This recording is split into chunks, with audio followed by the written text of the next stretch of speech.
আপুনি ৰাইজক ক'ব লাগে। সেইকাৰণে আমি কৈছো যে অসমৰ চৰকাৰ জনগোষ্ঠীক জনজাতি কৰাৰ মাধ্যমেৰে অসমৰ অসমীয়া সুৰক্ষিত ভৱিষ্যতটো আপোনালোকে সুনিশ্চিত কৰক। তেতিয়া অসমবাসী বা অসমীয়া বাচিব আৰু অসমৰ প্ৰতিটো প্ৰান্ত উজনিৰ পৰা নামনিলৈকে প্ৰতিজন কিলোমিটাৰ তলেৰে ৰাইজে অসমত নতুন ছবি মানে জীয়াই থকাৰ পৰিৱেশ ৰচনা হ'ব।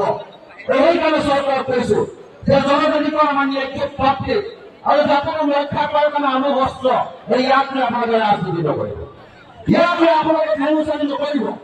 যদি আপোনালোকে ইয়াক লৈ ভেঙুচানি কৰে যে পৰিস্থিতি আৰু পৰিস্থিতি বেলেগ হ'ব।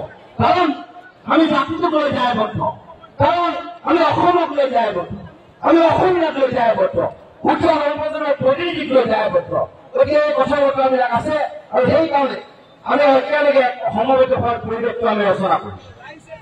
কিন্তু এই মনত্বটো আমাৰ এটা দুৰ্ভাৱনাৰ দুশ্চিন্তা মনত ক্ৰিয়া কৰি আছে যে আমাৰ দুৰ্ভাৱনাৰ দুশ্চিন্তা কোনখিনিত আছে যে এখন ভাৰতবৰ্ষৰ যিখন সংবিধানৰ তলত থাকে আমি নিজকে গৌৰৱিত ভাৰতীয় ছবি মানে অসমীয়া বুলি কৈছো, যিখন সংবিধানৰ প্ৰস্তাৱত সন্মান জনাই আমি নিজক গৌৰৱিত ভাৰতীয় ছবি মানে অসমীয়া বুলি কৈছো।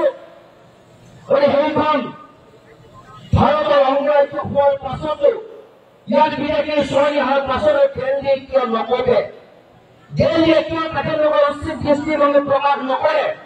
কি তেওঁলোকে ক'ব বিচাৰে নেকি যে অসম ভাৰতৰ অংগৰাজ্য নহয়?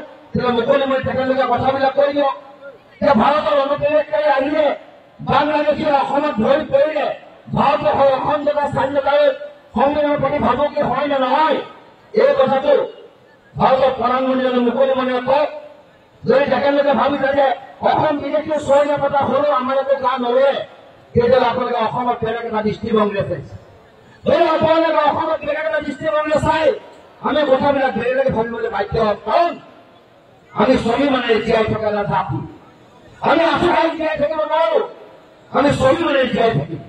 ভোটৰকে মোহৰ আক্ৰমণ প্ৰভাৱিত কৰি এইখন অসমৰ স্বাধীনতা অখণ্ডতা সাৰ্বভৌমত্ব ৰক্ষা কৰি এই অসমীয়া জাতিয়ে কেতিয়াও মুখ তল কৰি জীয়াই থাকিব নোৱাৰে।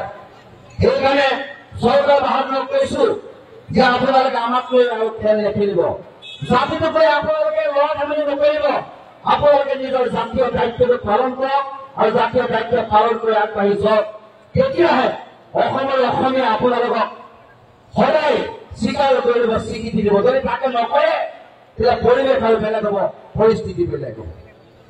বৰ দুখৰে খুবেই এটা কথা আপোনালোকক জনাব বিচাৰিছো যে আমি কৈছো অসমৰ চৰকাৰ জনগোষ্ঠীক জনজাতি কৰাৰ মাধ্যমেৰে অসমৰ অসমীয়া সুৰক্ষিত ভৱিষ্যতটো সুনিশ্চিত কৰিব লাগে। ইয়াত ট্ৰাইবেল নন ট্ৰাইবেল জনগোষ্ঠী সকলো মানুহ সোমাই আছে।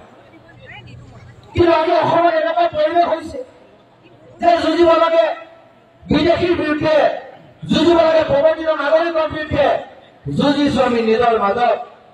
বৰ দুখেৰে এটা কথা জনাওঁ যে 10 নৱেম্বৰ তাৰিখে গুৱাহাটীত এটা গণসভা কৰিছে। গণসভাত কৰিব পাৰিছে আমাৰ কেইজনমান সহোদৰে পাৰিছে। কোনকেইজন সহোদৰ যাক লৈ আমি গৰ্বিত কৰো, যাক লৈ তেওঁলোকে কিলঞ্জীয়া ভূমিপুত্ৰ বুলি আমি অহৰ্নিশে কৰি থাকো।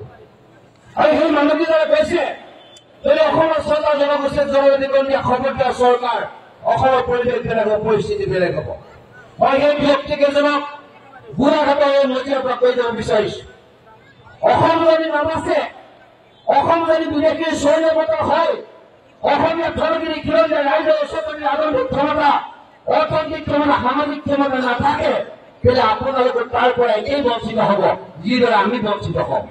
গতিকে ইজনে ইজনক লুকাভাকৰ খেল খেলিব নালাগে, সকলোৱে একেলগে দায়বদ্ধ পায় চৰকাৰ কামি জনাব লাগে যে চৰকাৰ যে আমাৰ সংখ্যা আছে, সংখ্যা আছে, অসমৰ চৰকাৰ জনগোষ্ঠীক জনজাতিকৰণ দিলে আমি এইখিনি ধৰ্ম কৰি চৰকাৰ উলিয়াব, চৰকাৰে তাৰ নিৰাময় কৰিব। কিন্তু আমাক দেখুৱাই আমাৰ নিজৰ মাজত যিখন যুদ্ধ, সেই যুদ্ধখন ৰণক্ষেত্ৰলৈ পৰিৱৰ্তন কৰিব নাপায়। এইটো ভাতৃগত সমস্যাৰ সৃষ্টি কৰিব নালাগে।